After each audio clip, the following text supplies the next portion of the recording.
donc fait une généalogie de la famille de Douai, pour essayer de la replacer dans sa famille. Alors hyper complexe, parce que d'abord, ici, vous voyez, ça ne s'écrit pas tout à fait pareil, c'est un peu compliqué, mais on a essayé de la recaser. Françoise Gabrielle est ici. Elle est la fille de Pierre ou de Philippe, on ne sait pas trop, ou la petite fille. On a eu du mal à la replacer. Ce qu'on sait vraiment, c'est que d'abord, cette famille est très très importante, et qu'elle s'est mariée avec les tenants du pouvoir économique, religieux, politique de l'époque. On voit apparaître des familles qu'on connaît, les Cibot, les Maldan, les Salès, voilà, qui ont encore leur nom prégnant aujourd'hui. Françoise Gabrielle, donc, se situe ici, et quand on regarde d'un peu plus près, elle est vraiment très très proche d'une dame qui s'appelle Jeanne Douai, épouse de Benoît, qu'on va appeler la générale Benoît. Jeanne de Douai, ici, Jeanne Benoît, à part son action dans le cadre de la contre-réforme catholique, fait venir ou inciter la création, ou est parente avec l'abbaye de la Règle, l'abbaye des Carmes, les sœurs de Saint-Alexis. Elle est la grand-mère, de François Maldan, de Martial Maldan, fondateur du séminaire, fondateur de l'hôpital de Limoges de l'époque, mais aussi de la Borie, dont les jardins sont visitables. Voilà. Donc là, on est au centre d'un réseau. Dans ce réseau-là, donc, c'est pas tout à fait innocent ou un hasard, en tout cas, que le père de Bressé la rencontre. Elle est originaire de Limoges. Elle fait partie d'une famille très importante qui a vraiment un réseau très important. Et donc, voilà, ça leur a peut-être facilité l'implantation et ensuite la prospérité du monastère chez nous. Alors, ce qu'il faut savoir quand même, c'est que Pierre et Philippe, là, s'ils se retrouvent loin d'ici, on les retrouve à Nevers, c'est qu'ils ont été des ligueurs convaincus, c'est-à-dire des ultra-catholiques qui ont essayé d'introduire la Ligue avec l'évêque de Limoges de l'époque, François ou Henri de la Martonie. Ils ont essayé d'introduire la Ligue par un coup d'État. Les rois royalistes, en fait, ne voulaient pas de cette Ligue, de cet ultra-catholicisme locaux. Ils ont essayé de faire de Limoges une place forte. Il y a eu un mini coup d'État, un putsch. Un consul est mort. La plupart sont jugés et beaucoup doivent s'exiler. Les ligueurs locaux, les Limogeaux, doivent s'exiler. Ils s'exilent donc, mais leur position commerciale, spirituelle, sont gardées par la famille qui reste ici. Henri IV arrive au pouvoir et il leur permet de revenir. Et il faudra quelques décennies quand même, le retour ne sera pas tout simple dans Limoges, mais au bout de quelques décennies, comme ils avaient déjà gardé leur prééminence sociale, ils peuvent re-rentrer dans les corps constitués, ils peuvent être élus, ils peuvent revenir dans les charges catholiques, mais un catholicisme modéré. Et donc ces ligueurs sont devenus ce qu'on appelle les dévots. Et c'est ces membres-là du parti dévot que l'on retrouve à peu près dans ce niveau-là de la généalogie et qui vont permettre l'installation de tous ces monastères et qui vont permettre le rayonnement spirituel de Limoges. Un rayonnement spirituel, donc là vous avez ici le registre des vêtures dans cette vitrine où vous pouvez voir la frise d'habit d'une des sœurs locales, qui est une expression assez importante. Je parlais de la vie spirituelle super intense au XVIIe, XVIIIe siècle à Limoges. Eh bien, on peut la voir sur ces lithographies-là, du XVIIe, XVIIIe, début XVIIIe, ici, où on a une vue de Limoges, des coteaux de Saint-Lazare, du Golfe. Que voit le visiteur qui arrive à pied en venant de Toulouse? Des clochers. Il voit des clochers partout. Il y en a une 12 à peu près. Et puis, celui de la visitation, je parle. C'est pour ça on est au XVIIIe siècle. Vous avez ici la cathédrale, la ville de la Règle, Saint-Michel et Saint-Martial. Il faut savoir que la rue du Clocher à Limoges porte le nom de la rue du Clocher, non pas à cause de Saint-Michel, mais à cause de Saint-Martial qui était en bas. Saint-Martial. Place de la République, vous savez. Donc là, on a une ville que Jean de Lumeau appelle la ville sainte au XVIIe et XVIIIe siècle. Limoges, la ville sainte, c'est assez rigolo par rapport au Limoges, la ville rouge du XIXe, mais le passage est explicable. Il y a eu des tentatives d'explication. C'est surtout une volonté, une sociabilité locale. Chaque homme fait partie de confréries, mais si vous êtes déjà entré dans Saint-Michel, vous savez que la religion limousine est assez déviante quand même. C'est-à-dire on croit beaucoup, mais à Saint-Martial, derrière l'hôtel, c'est Saint-Martial. Le Christ, il est dans le sas d'entrée. Les vitraux, c'est Saint-Martial. Donc on est beaucoup dans cette religion-là que le Christ, après le Concile de Trente et jusqu'à la Révolution, l'Église a essayé de reprendre la main là-dessus, en disant de reprendre la main sur une religion un peu limousine. Pas trop arrivé. En tout cas, voilà, on est vraiment dans un catholicisme, une spiritualité très très importante où les églises et clochers apparaissent, ça se construit.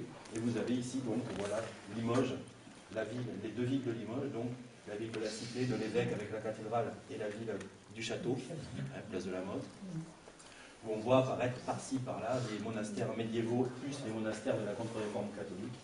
On a vraiment une idée de ce qu'était Limoges à cette époque-là. Avec aussi des vignes partout, et rien après les remparts, partout. Hein. C'était vraiment assez cadré. Je vous laisserai le regarder. Donc ça, on a vu la première époque, la religion. On passe à la deuxième qu'on va faire en sous réduite, c'est la Révolution, jusqu'à la caserne. Alors à la Révolution française, les sœurs donc, sont expulsées, certaines sont emprisonnées, le bâtiment devient bien national.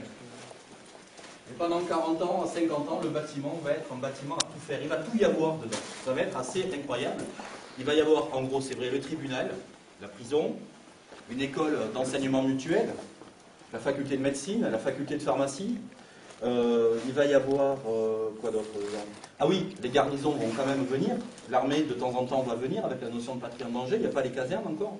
Mais voilà, ils arrivent, ils sont logés là. Donc ça fait quand même une très très belle promiscuité. Hein, il y a beaucoup de monde qui se rencontre, et pas du même milieu en plus. Il y a une pépinière aussi, très importante, une pépinière qui sera assez importante, et sur lesquelles on dira que les jeunes gens viennent faire des choses non conformes à la morale aussi. Donc eh bien, voilà, on ne laissera plus entrer tout le monde, on mettra une carte d'entrée payante voilà, pour limiter un peu l'accès. On a aux archives les catalogues de cette pépinière avec toutes les plantes qui sont répertoriées dedans, et le règlement, qui est assez savoureux.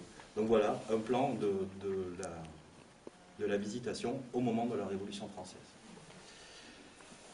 La Révolution, donc, plus l'installation du tribunal et des services administratifs qui vont durer jusqu'au milieu du XIXe siècle, à partir de 1857. Donc le tribunal s'en va, prend sa place initiale, et donc on arrive à la visitation caserne. Alors, la caserne, vous voyez, on passe d'un lieu clos complètement à un lieu ouvert, et on revient dans le lieu clos. En fait, tout est symétrique. Je ne sais pas si vous vous rendez compte, tout est symétrique. La religion, l'armée, les mêmes casernes, les mêmes monastères deviennent des casernes. Vous avez un lieu clos qui devient un lieu clos. Vous avez cet espace de la Révolution française, c'est 50 ans, qui part de la Révolution jusqu'en 1850, où c'est administratif. Et la dernière époque, celle d'aujourd'hui, depuis quelques années, on revient à un lieu administratif ouvert. Donc en fait, il y a une vraie symétrie. Et on sent bien qu'elle est vraiment dans le contexte de l'évolution politique et sociale de la ville. La visitation est vraiment un témoin de cette évolution. Donc en fait, voilà les casernes de Limoges. Si on fait vraiment le parallèle sur une carte 19e, puisque on voit le train qui arrive, sur une carte 19e, on voit que les monastères sont devenus la plupart du temps des casernes. À cause de quoi? À cause de plusieurs choses. D'abord, la Révolution a introduit la notion de patrie en danger. Cette notion de patrie en danger implique qu'en fait, ce n'est plus les armées royales qui défendent le territoire, mais c'est la patrie tout entière. Et Jourdan, le nôtre, établit la conscription de masse. La conscription pour tout le monde. Alors, malgré quelques vicissitudes, ce sera parfois arrêté sous la Restauration, et ça sera remis sous la Troisième République. Et bien, il va falloir inventer une nouvelle façon d'accueillir les soldats qui doivent venir, qui doivent faire leur service, et donc le casernement. Et c'est dans cette époque-là, début 19e, donc que tout prend sa place. Et pour nous, ici, c'est à partir des années 1850 que les travaux majeurs vont être faits. On le verra sur le dernier panneau. Alors là, on a quelques images donc, qui proviennent de nos fonds d'archives, où on a des exercices de tir. Le 72e régiment d'infanterie restera célèbre parce que c'est lui qui a chargé, avec des dragons, qui a chargé en 1905 contre les grévistes porcelainiers. Et il faut savoir que c'est aussi avec ces événements-là que le populaire est né. Donc voilà, des soldats, et surtout ce qui est très important, et ça peut-être on aura l'occasion d'en parler l'année prochaine, avec, vous savez, les commémorations du début de la guerre, de 14, eh bien c'est qu'il va y avoir un petit peu partout à Limoges des hôpitaux qui vont se créer pour accueillir d'abord les soldats malades et ceux qui se sont un peu égarés, tous les blessés, plutôt, les malades. Mais il y a des malades aussi, puisque le grippe est là. Et donc voilà, Limoges va se couvrir d'hôpitaux militaires et la visitation sera un hôpital militaire majeur où tout le personnel médical, les infirmières et tout ça viendront, y compris les soldats non partis qui considéreront cette tâche assez subalterne et ça ne leur plaira pas du tout. Il y aura quelques révoltes, mini-révoltes. Donc la visitation devient caserne. Et là, on voit bien un changement, y compris dans l'iconographie que nous avons chez nous. Hein. On passe donc, du tribunal, on passe des plans du monastère, juste là. Donc c'est pris. En plus, on est vraiment là dans l'arrivée de la photo. Donc on voit les soldats, vivent à l'époque. Alors bon, modification des grilles et tout ça. Donc, sous la Révolution, on a quand même par-ci, par-là, des arrivées de soldats, il fallait bien les loger. Alors parfois ils étaient logés chez l'habitant, obligatoirement, ils venaient chez nous, chez nos ancêtres, ils dormaient, ils mangeaient, et puis progressivement, donc c'est devenu une caserne, et ça a accueilli vraiment des régiments, le 19e, et donc le 78e qui va rester assez longtemps. À partir de la fin de la Première Guerre mondiale, la visitation sera surtout administrative. Voilà, accueillera des soldats, mais surtout, ça servira d'administration. Donc là, l'armée, dans la ville, à la fin de 14, peut représenter jusqu'à 10% de la population totale dans la ville. Pas les gens de la visitation, mais tous les gens qui sont dans toutes les casernes. Ce qui fait que c'est très très important. Il y aura des sentiments assez ambivalents dans la ville. Les gens seront très proches des soldats puisqu'ils aident au commerce. Les soldats ne mangent pas tous à l'ordinaire. L'ordinaire, vous savez, qui est le prix qui est donné au régiment pour nourrir les soldats. Mais parfois, les soldats récupèrent ce salaire-là pour aller manger. Donc ils vont faire vivre le commerce, ils vont faire vivre ici l'artisan, les commerçants. Mais la population, on peut le voir derrière les grilles quand ils font les exercices, viennent voir les soldats en train de faire l'exercice. Quand il y a des défilés ou des commémorations avec des gens importants, des généraux, on vient voir l'armée qui fait ses exercices. Par contre, eh bien, l'armée a souvent réprimé nombre de révoltes. Et notamment, si on a fait une petite liste ici, donc au changement de gouvernement, 1830, 1848, 1851, 52, donc là, c'est national, surtout. Et puis ensuite, 1870, 1871 encore, et 1905, localement, ça c'est vraiment très très local. Donc chaque fois, l'armée a réprimé les émeutes locales. Donc il y a un sentiment ambivalent, vraiment. On l'aime et on l'aime pas. C'est assez bizarre. Parce que quand même, il y a vraiment toujours du monde pour voir l'armée faire ses exercices derrière les grilles et tout ça. Vous verrez ici, on a mis un tract antimilitariste qui, je ne sais plus de quelle année il est, voilà, 1911, qui a été placardé sur la visitation, sur les murs de la visitation. Donc il y avait des gens qui n'hésitaient pas à venir placarder. Mais bon, c'est vrai que la politique est passée par là. Hein. On était Limoges la ville sainte, on est devenu Limoges la ville rouge en 1911, hein, déjà. Donc, quand même, voilà, c'est quand même, il y a eu des choses qui se sont passées, hein, CGT, tout ça. Donc voilà, ça a changé. Et puis le monde ouvrier est arrivé. Donc il y a eu un changement. Donc voilà, nous avons la vie de la caserne qui s'est organisée, les chambrées, l'oisiveté qu'on essaye de ne pas laisser, hein, comme pour les sœurs tout à l'heure. Et puis en 1914, donc ça passe hôpital militaire. Quelque chose de très important pour la ville. On aura peut-être l'occasion d'en reparler, comme je l'ai dit, l'année prochaine. Alors voilà, pour les bâtiments eux-mêmes, eh bien, il y a eu une campagne très importante, encore une symétrie, campagne au moment de la création du monastère, vous savez, je vous ai dit 4 décennies de travaux dans le 1640-1680, eh bien là, ici c'est 5 ans, simplement, mais les travaux de Regnault, architecte de la ville, qui va complètement changer la visitation, parce que d'abord, il va creuser un peu à la base des murs, qui permettra, et puis les consolider, il enlève l'escalier qui allait au tribunal.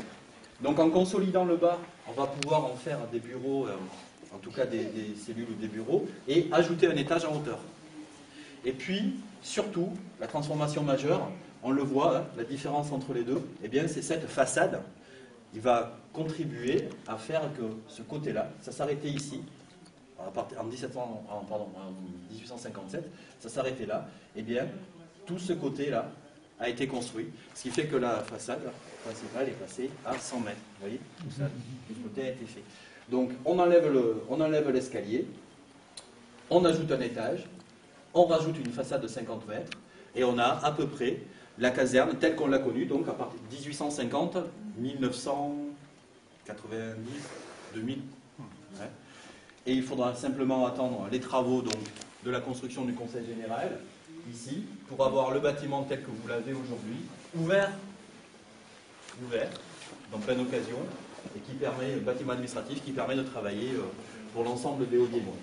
Donc vous voyez, si vous avez à peu près suivi ce que j'espère, vous avez vu une symétrie totale. Voilà, symétrie. lieu clos et lieu clos, avec